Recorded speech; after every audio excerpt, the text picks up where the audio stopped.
70% des Français approuvent sa politique. Ils en ont assez de cette guerre.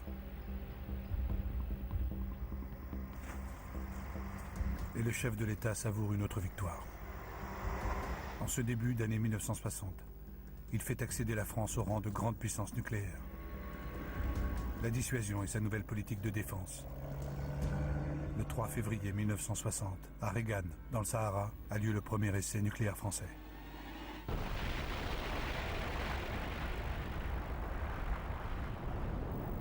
Le Sahara, décidément un bien précieux.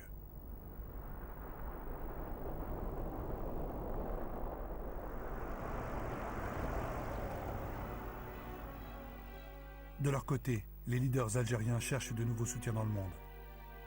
Parmi ces soutiens, les jeunes nations africaines, anciennes colonies de la France. Leurs voix vont compter pleinement lors du prochain vote de l'ONU.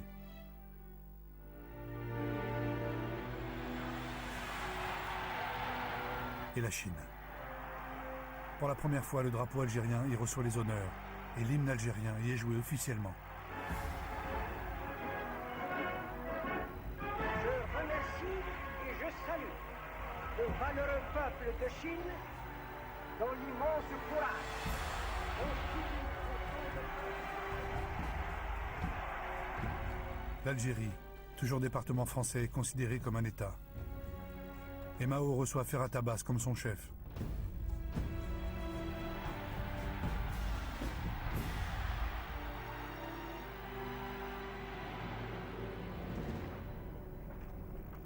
Et les soutiens gagnent aussi la France. De nombreux intellectuels s'impliquent pour l'indépendance. Comme Jean-Paul Sartre qui écrit « Personne n'ignore aujourd'hui que nous avons ruiné, affamé, massacré un peuple de pauvres pour qu'il tombe à genoux. Et il est resté debout. » À l'automne 1960 s'ouvre le procès du réseau Janson. C'est le procès des porteurs de valises. Des militants de gauche qui ont transporté de l'argent au FLN. 15 Français sont condamnés à 10 ans de prison. Et malgré cette répression sévère, 121 personnalités françaises signent un manifeste pour le droit à l'insoumission.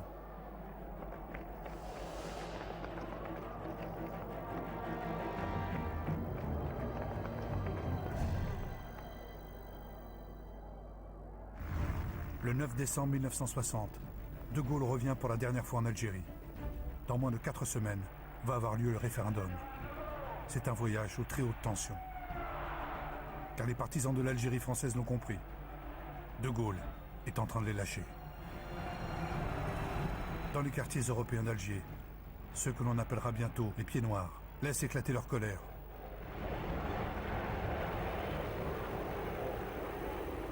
Mais dans la Casbah, c'est le contraire. La population musulmane est en liesse. On ose brandir le drapeau algérien, exprimer son soutien au FLN et son désir d'indépendance. Pour la première fois, le petit peuple musulman d'Alger fait son irruption sur la scène publique.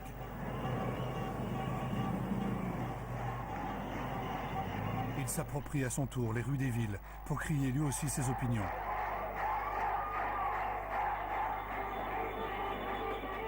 Dès le lendemain, la joie des uns et la rancœur des autres vont entrer en collision. Alger se transforme en une ville assiégée.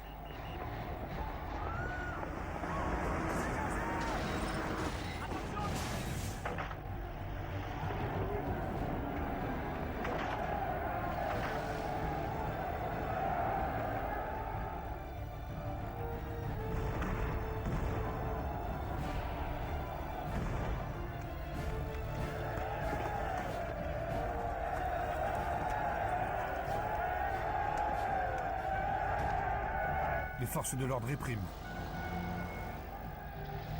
La Casbah est entièrement bouclée. La guerre a fini par gagner les populations civiles et à les projeter au cœur de l'affrontement.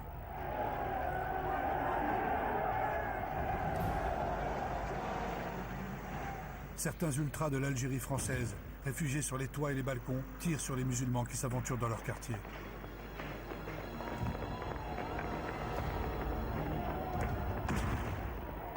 Durant 5 jours d'une violence urbaine sans précédent, Alger la Blanche est devenue Alger la Sanglante. Près de 200 musulmans y ont perdu la vie.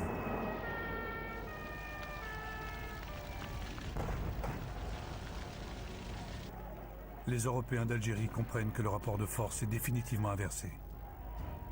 Malgré la répression et les arrestations, les Algériens veulent être maîtres de leur destin.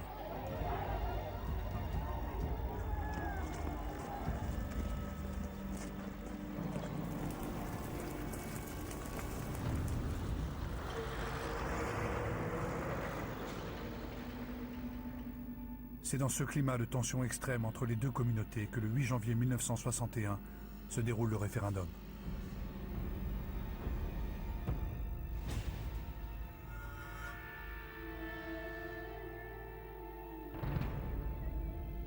Une seule question est posée en Algérie comme en métropole. Êtes-vous pour l'autodétermination en Algérie?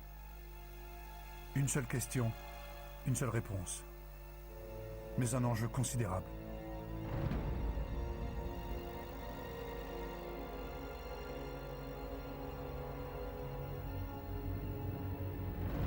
C'est le destin de l'Algérie et de tous ses habitants qui se joue en un vote, et chacun en a bien conscience.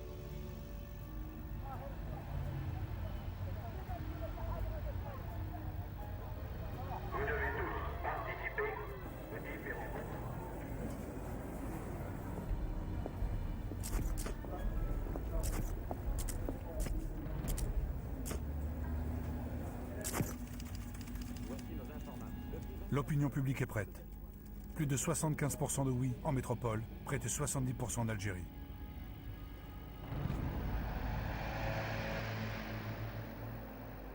Ces résultats sans appel poussent les ultras de l'Algérie française à agir.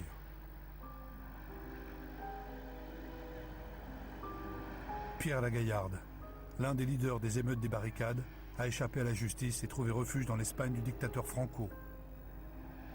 Il a rejoint un autre jusqu'au-boutiste, le général Salan, interdit de séjour en Algérie sur ordre du président de la République. Ensemble, ils créent un mouvement contre-révolutionnaire et terroriste, l'OAS. L'organisation de l'armée secrète dont l'objectif est de maintenir l'Algérie française.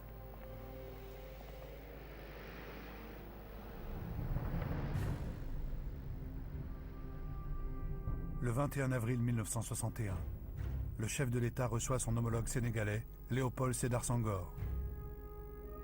Ils assistent à la Comédie Française à une représentation de Britannicus. Britannicus, ou la tragédie du pouvoir. Vous avez vu 100 fois nos soldats en courroux porter en murmurant leurs aigles devant vous. Tout autre se serait rendu à leur discours. Mais si vous ne régnez, vous vous plaignez toujours. Au même moment, à Alger, le rideau se lève sur une autre histoire. Les bérets verts du premier REP s'emparent du palais du gouvernement, de l'aéroport, de l'hôtel de ville, de la radio.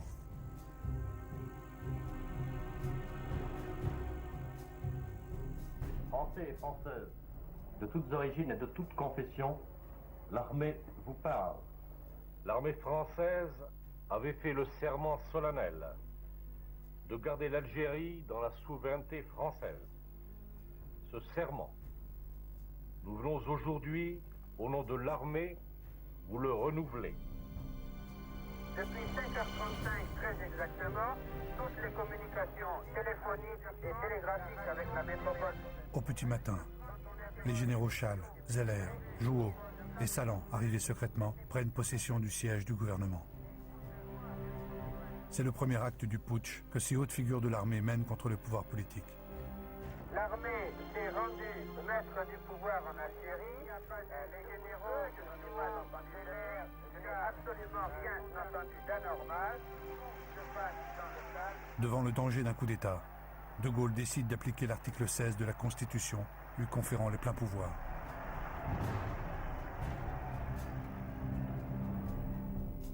Le soir, il revêt son uniforme de général pour parler à la télévision. Un pouvoir insurrectionnel s'est établi en Algérie par un prononciamento militaire. Ce pouvoir a une apparence, un carteron de généraux en retraite. Ils ne voient et ne connaissent la nation et le monde que déformés au travers de leur frénésie. Leur entreprise ne peut conduire qu'à un désastre national. Le jour même, à Paris, des bombes ont explosé gare de Lyon et à l'aéroport d'Orly. C'est l'OAS qui signe ces attentats. Tout semble converger vers un coup d'État. Le gouvernement craint une prise d'assaut des parachutistes sur la capitale. Des avions sont prêts à lancer ou à déposer des parachutistes en divers aérodromes afin de préparer une prise du pouvoir. La guerre d'Algérie est en train d'emporter la France entière dans sa tourmente. Pour la première fois depuis la Seconde Guerre mondiale, Paris est investi par des chars d'assaut, protégeant les hauts lieux de la République. Au nom de la France, j'ordonne que tous les moyens soient employés partout pour barrer la route à ces hommes-là en attendant de les réduire. J'interdis à tout Français et d'abord à tout soldat d'exécuter aucun de leurs ordres. Les Français font bloc derrière leur président. C'est le destin de la République qui est en train de se jouer à Alger. Et ce destin est entre les mains des 400 000 militaires et appelés du contingent. Quel sera leur choix? Vont-ils suivre les officiers putschistes?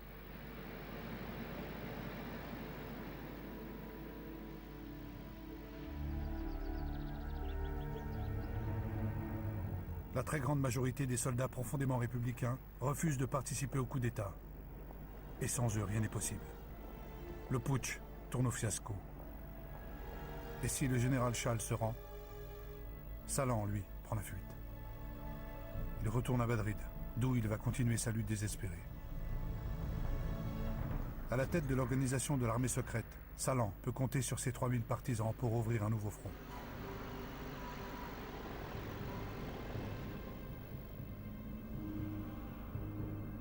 La France va désormais vivre au rythme des attentats de l'OAS. Désormais, des Français tuent aveuglément d'autres Français. Et la guerre s'est déplacée de l'Algérie vers la métropole.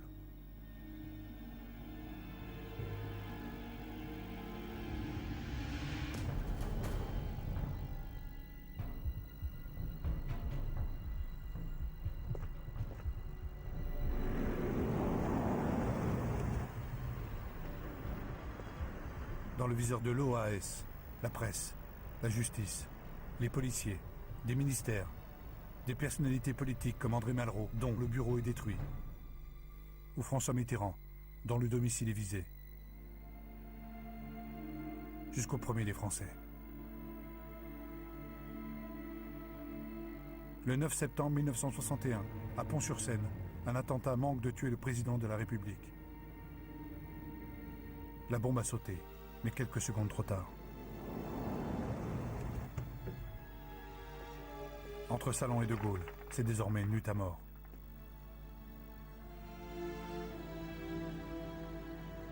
Les Français excédés craignent le basculement dans une guerre civile.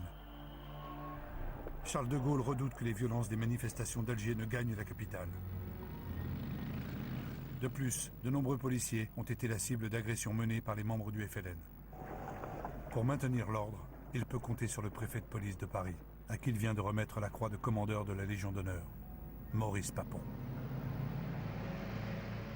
Il lui donne des consignes strictes. Aucune manifestation algérienne ne sera tolérée. Le préfet décide de soumettre les travailleurs nord-africains à un couvre-feu. Ils n'ont plus le droit de sortir après 20 heures. Pour dénoncer cette interdiction, 30 000 manifestants algériens quittent les bidonvilles de Nanterre et Gennevilliers où ils vivent pour se rassembler à Paris. Le préfet Papon ordonne la dislocation de la manifestation. Une rumeur annonce la mort de plusieurs gendarmes.